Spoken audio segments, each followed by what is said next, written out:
Hello friends, welcome to my channel stories by Garima Kushwaha.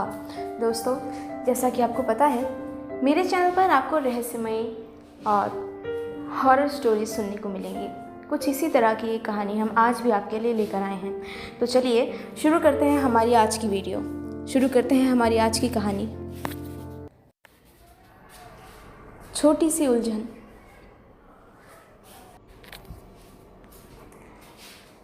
Ramcharan के घर उसकी नई नवेली बहू आई थी और उसने घर के सारे कामकाजों का जिम्मा अपने कंधों पर ले लिया था। रामचरण की बीवी को अब किसी तरह के काम की चिंता नहीं थी। अब वो आराम से पूरे दिन आराम करती और सारा काम उसकी बहू संभालती। अब घर में नई बहू आने की वजह से घर में मेहमानों का तांता लगा ही रहता है। उसी तरह रामचरण के घर में भी तांता लगा रहता था और रामचरण की बहू पूरा दिन काम करती रहती थी। कोई ना कोई उसके घर आता जाता ही रहता था।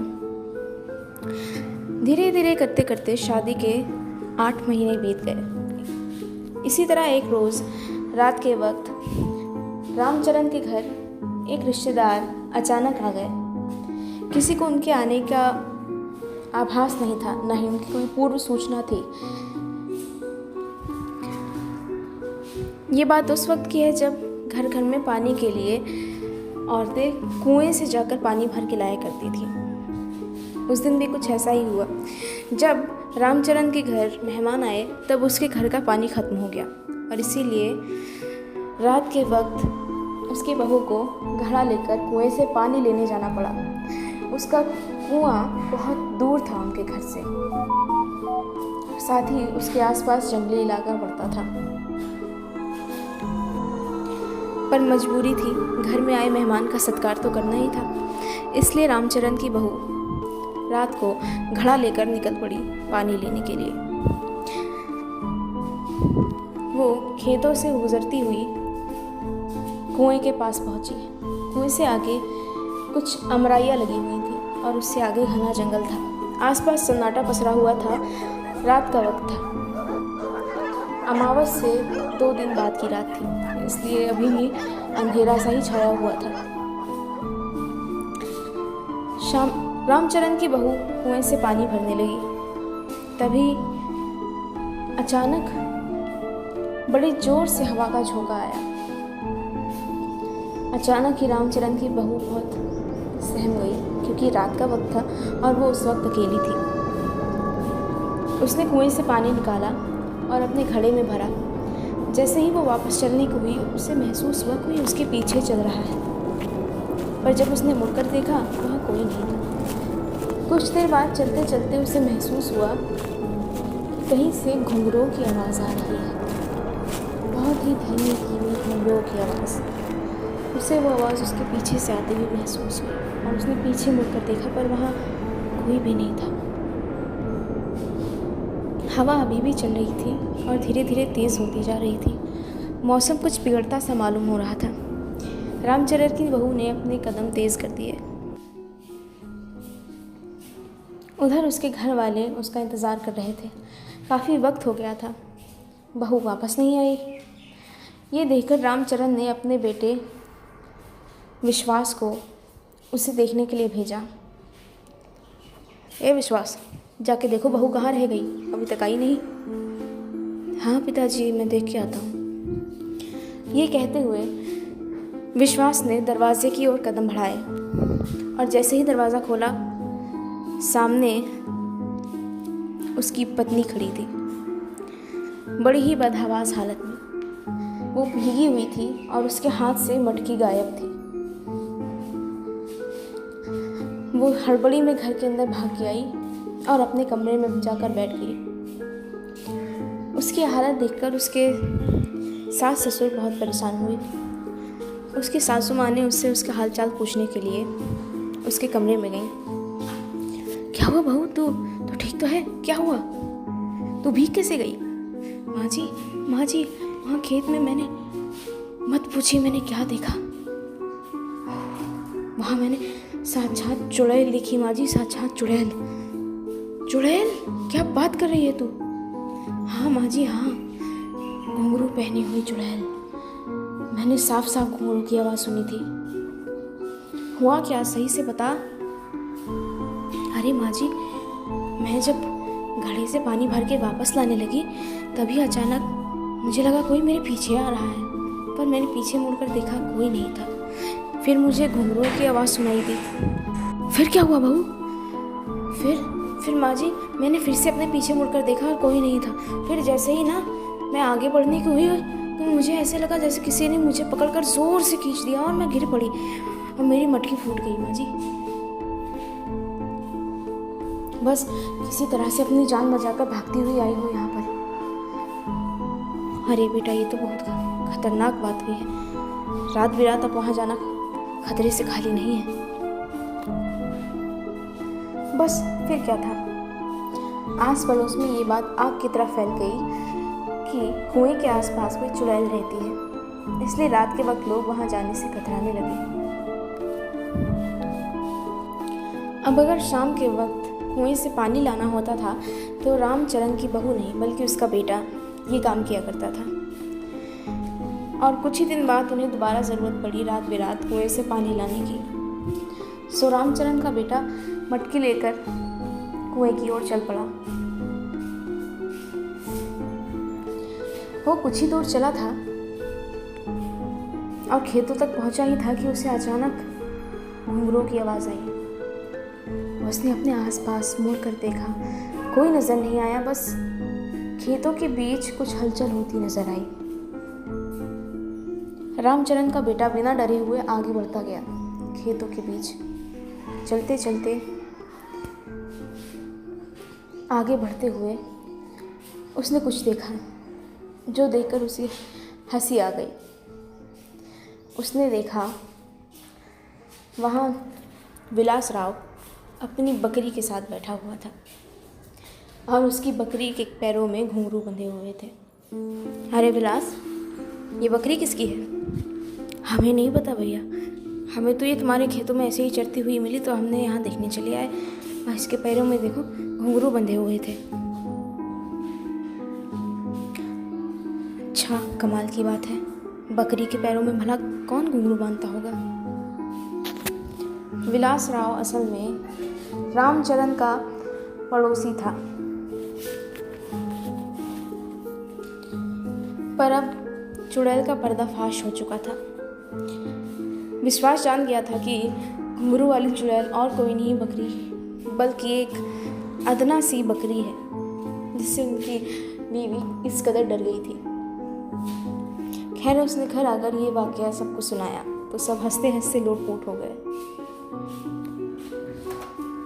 उस वक्त जब विलास राव और विश्वास एक दूसरे से बात कर रहे थे तब कोई और भी था जो चुपके से छुप कर उनकी बातें सुन रहा था। वो था करण सिंह। करण सिंह भी विलास राव का पड़ोसी ही था। वो अभी नई नई बकरी लेकर आया था और रातों को उस बकरी को खुला छोड़ दिया करता था ताकि बकरी अपने मन मौजी किसी के भी खेत में से चारा चर सके और वो उसके खान पान के खर्चे से बच जाए। साथ ही साथ वो अपनी बकरी के पैरों में घुंघरू बांध दिया करता था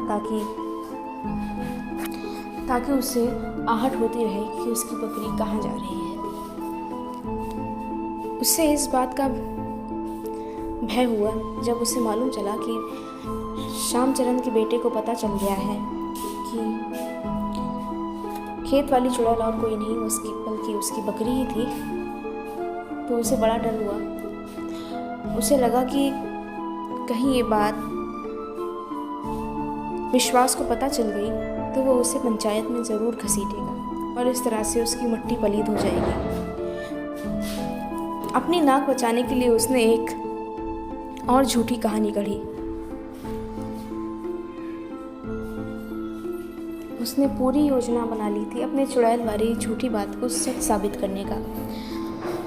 अगर किसी तरह विश्वास राव उसे पंचायत में घसीटता तो वो इस बात का हवा उड़ा देता कि उसने चुड़ैल सच में देखी है और उसके लिए उसने एक फुल प्रूफ प्लान तैयार कर लिया था। जैसा कि करण सिंह ने सोचा था, कुछ दिनों बाद विश्वास को पता चल गया कि उनके खेतों को चढ़ जाने वाली बकरी करण सिंह की ही है सो वो बात करने के लिए करण सिंह के घर आया और उसने कहा, करण सिंह, तुम्हारी बकरी रात बिरात मेरा खेत चर जाती है, देखो मेरी फसलें बर्बाद हो रही हैं, और ऊपर से तुम्हारी बकरी की वजह से अफवाह फैली हुई है कि खेतों की तरफ चुड़ैल रहती है। बताओ क्या जवाब दोगे तुम इसका? क्या अफवाह फैली हुई है? अरे भैया, ये बात 100% सत्य है कि वहाँ चुड़ैल है, हमने अपनी आंखों से देखा है भाई। अब तुम कितने भी झूठ बोल लो पर तुम बचने वाले नहीं हो भैया। हम सबको पता चल गया है कि वो बकरी तुम्हारी ही है, जिसे तुम घुंघरू पहना के टहलाते फिरते हो गाँवों में। नहीं नहीं भैया, वो बात तो सच है, पर ये बात भी उतनी ही सच है कि गांव में चुड़ैल का वास है। वहाँ कुएं के पास हमने अपनी आंखों से देखा है। लाल साड़ी पहनकर वो रातों को वहाँ घूमती फिरती है। हाँ, अगर तुम्हें विश्वास ना हो तो हम कल तुम्हें दिखा देते हैं। अच्छा, ऐसी बात है, ठीक है, दिखाना हमें। इतनी बात कहकर विश्वास अपने घर वापस चला गया और करण सिंह अपनी योजना को अंजाम देने में जुट गया। उसने उसी शाम खेतों के आसपास जाकर जाल बिछाना शुरू कर दिया। उसने अपने बीवी और बच्चों को एक एक काम सौंप दिया। उसने अपनी बीवी से कहा कि जब वो विश्वास को खेत पर मिले तब वो वहाँ एक चुड़ैल की आवाज़ में बातें करनी और चिल्लाना शुरू कर दे। उसने कुएं के कुछ दूर जाकर अमराइयों के बीच एक लाल कपड़े और लकड़ियों से एक ऐसा सांचा बना दिया जिसे वक्त पड़ने पर एक रस्सी की सहायता से लहराया जा सके और दूर से देखने पर वो किसी महिला की साड़ी जैसा लगे। और उसने ये काम अपने बेटे को दे दिया और अगले दिन का इंतज़ार करने लगा। अगली शाम विश्वास और करण सिंह एक साथ थे। वो दोनों खेतों की तरफ एक साथ गए। रात के 10:15 बज रहे थे। जब वो खेतों की ओर गए उसी वक्त तेज हवाएं चलना शुरू हो गई और धीमी धीमी घुंघरूओं की आवाज़ आनी शुरू हो गई। वो लोग कुछ ही आगे बढ़े थे कि अमराइयों के बीच से एक लाल साड़ी पहनी हुई औरत टहलती हुई नजर आई। ये देखकर विश्वास पूरी तरह चौंक गया। साथ ही साथ उन्हें एक चिल्लाती हुई सी आवाज़ आई जो कि दूर से आती हुई महसूस हो रही थी, पर ऐसा लग रहा था कि वो धीरे धीरे उनके करीब आती जा रही है। यह एहसास बेहद डरावना था। विश्वास ने अपने कदम पीछे हटा लिए और उसने भी मान लिया कि अमराइयों और खेतों के बीच किसी चुड़ैल का वास है, और वो उल्टे पैर अपने घर वापस हो गया। करण सिंह ये देखकर बहुत खुश हुआ कि उसकी योजना आखिरकार सफल हो गई। अब उसने चैन की सांस ली। वो वापस अपने घर आया तो देखा उसका बीवी और बच्चा उसका इंतज़ार करते हुए बैठे हैं। अरे बापू, आप आ गए? कहाँ थे आप? अरे तुम लोग तो ऐसे दिखा रहे हो जैसे तुम लोगों को कुछ पता ही नहीं है। और विमला, तुमने तो इतना बढ़िया ड्रामा, इतना बढ़िया नाटक किया है कि क्या बताएं। एक बार को तो हम भी डर गए थे कि सच में खेत में चुड़ैल आ गई है। तुम लोगों ने बहुत बढ़िया काम किया। विश्वास को एकदम भरोसा पड़ गया है कि खेतों में चुड़ैल रहती है। बहुत बढ़िया काम किया बेटवा तुमने। क्या बात कर रहे हैं बापू, पर हम लोग तो यहीं थे। माँ तो पड़ोस के गांव गई हुई थी।